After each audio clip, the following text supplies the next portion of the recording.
The fields of balsam root and lupin are in full bloom, and the wind smells of lilac. I was working the entire day at my shop and doing all sorts of tedious work activities. But as the sun set, I used the last bit of energy reserves I had to go and see the wild meadows in their full glory. All I did was wander about for a bit and pick some flowers, but when I finally left due to a rainstorm, I felt that today had great value, and I was so happy to have made the effort to go witness the springtime at its most abundant. This decision got me thinking about how hard it can be after a long workday to find time to do what you love, or the motivation for that matter, when it's just so much easier to perpetually put off goals and passions for another day that never comes. Maybe we spend a lot of time watching TV or on our phones, and while there's nothing wrong with this, I know it can be troublesome when we actually want to do something different with our time and just feel too burned out to do so.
I thought I would share a few things that have helped me, but firstly, I must say that it is a perfectly good thing to rest and do nothing productive with your time off. We don't need to produce anything to show that we used our time well, and we all need to allow ourselves quality rest that helps us feel better the next day. We might sometimes feel shame for taking time just to have fun or take a nap or simply waste time by other standards. And I think it's so important to know we have innate value. We don't need to prove it. We can just be. However, if you're truly wanting to change your lifestyle a bit and aren't sure where to begin, maybe these ideas will help, but I don't know. Everyone is different.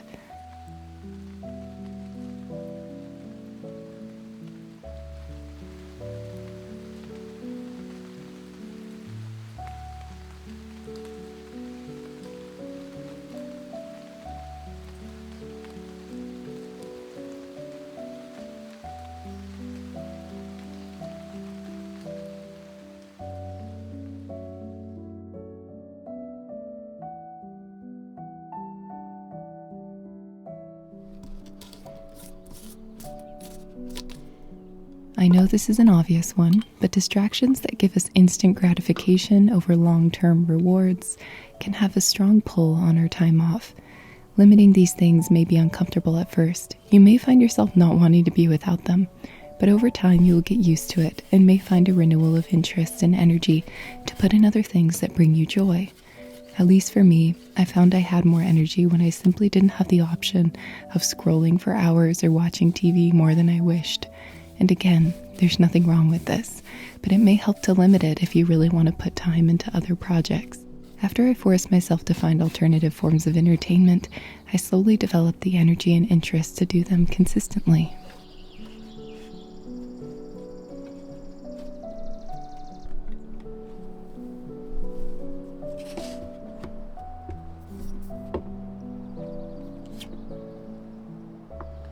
I have been wanting to work on this porch for quite a long time, and I just haven't felt quite up to it, so I'm glad I got it done today. I've been wanting to paint the furniture and put out some new plants that will thrive in the shade, such as bleeding hearts, forget-me-nots. I'm really happy with how it's all turned out, and now that I'm on a bit of a roll with getting projects done, I'm gonna go make some dried flower art. I've had some flowers pressed between some books for quite a few weeks, so I'm gonna take them out and create some art pieces with them and share that with you, because it's a bit of my tradition, not only on this channel, but a springtime tradition for myself, that I always create art with the spring flowers. So I will bring you along with me, and I'm going to begin by gathering some lilacs.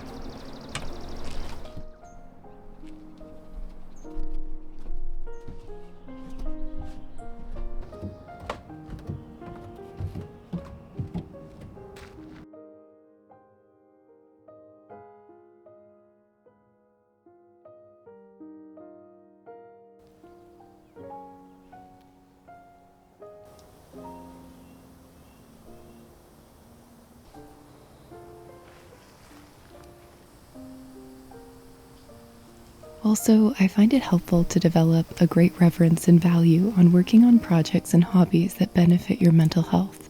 Perhaps you may not always want to take a long walk or work on a mindful hobby, but if you know you need to do it in order to manage stress, improve your memory, or feel better, it may help you form the habit.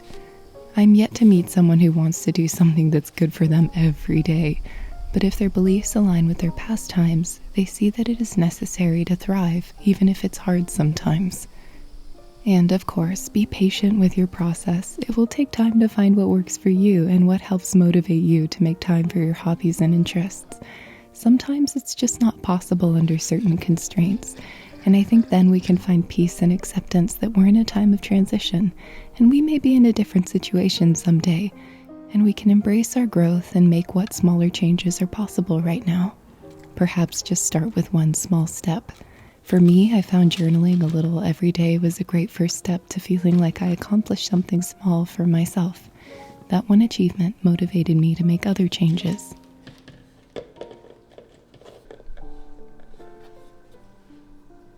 Okay, hello. This is a project I've been working on all day today, and I have been enjoying it so much. So I wanted to tell you, if it is springtime where you are living right now and you have access to a nursery, or you have some houseplants or a bouquet that you can use some of the flowers for dried flower art, that is a wonderful, wonderful craft, and just it looks so beautiful. It's really hard to mess it up, to be honest. If you're wondering why I am so close to the camera and I'm kind of backed up in a corner, it's because I haven't actually filmed up here in the treehouse room for a very long time. I used to do a lot of clips up here, but it's been a while because my husband Luke has been working on renovating this area, because he has a background in construction and he's very good with woodworking, and he wants to make this room into a bedroom, we hope. So here is why you haven't been up here for a while. There is a lot of things moving and changing, and Luke has been working on trying to put in some sort of closet, because currently we don't really have one. And there is a very small room back there that doesn't even fit a bed. And so we're hoping to move out of that room at some point and be here. So that is the goal. I'll give you an update once it's done. There is your little home update.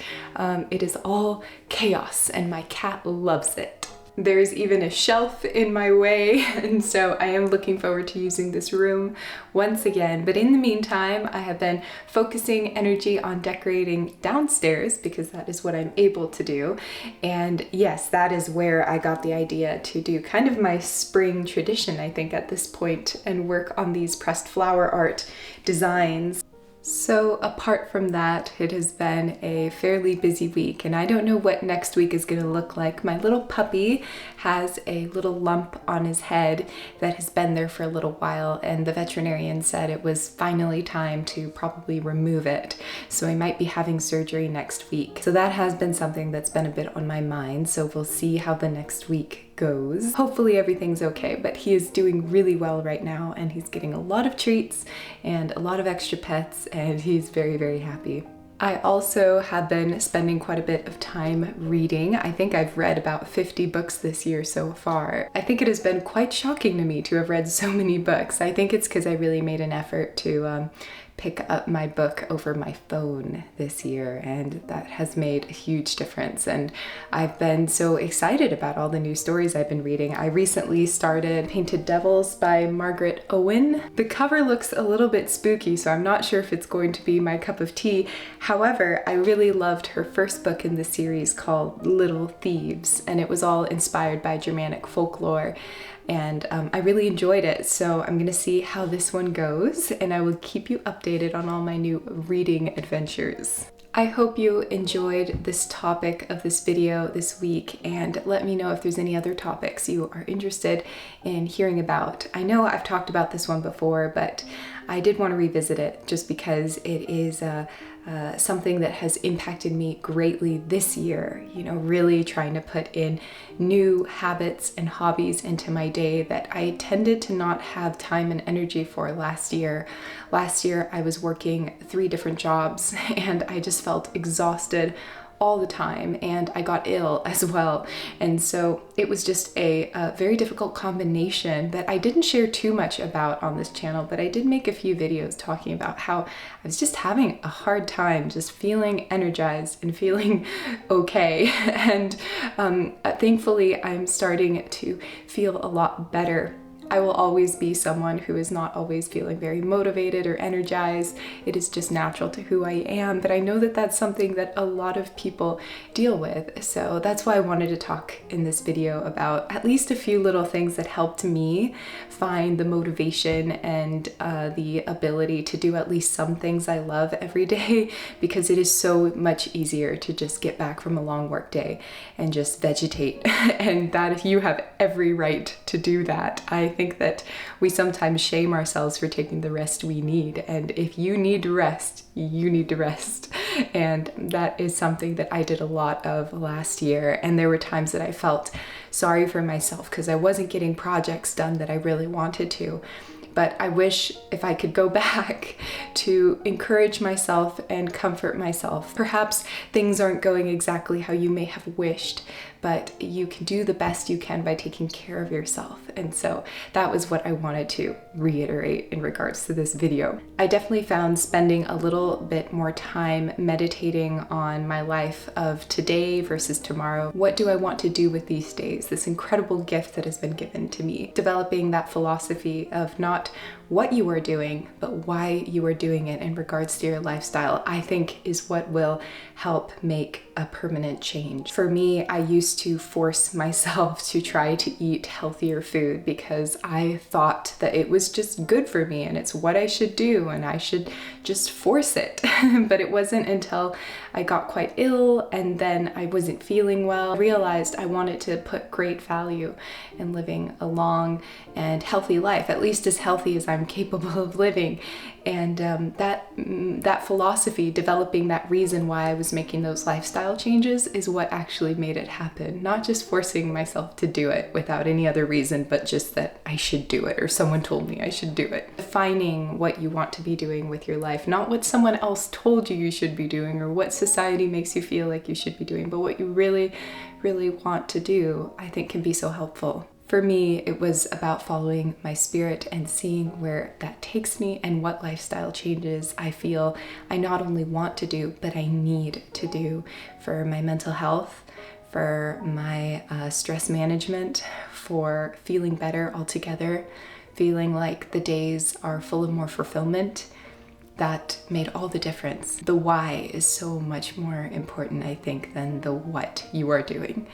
And I hope you have a wonderful, wonderful week, and you maybe try a new craft or hobby this week, Or just try to do something a little bit different that you usually don't do.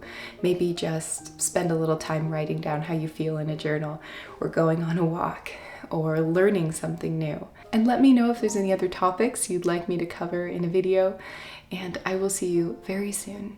Sending so much love. Goodbye.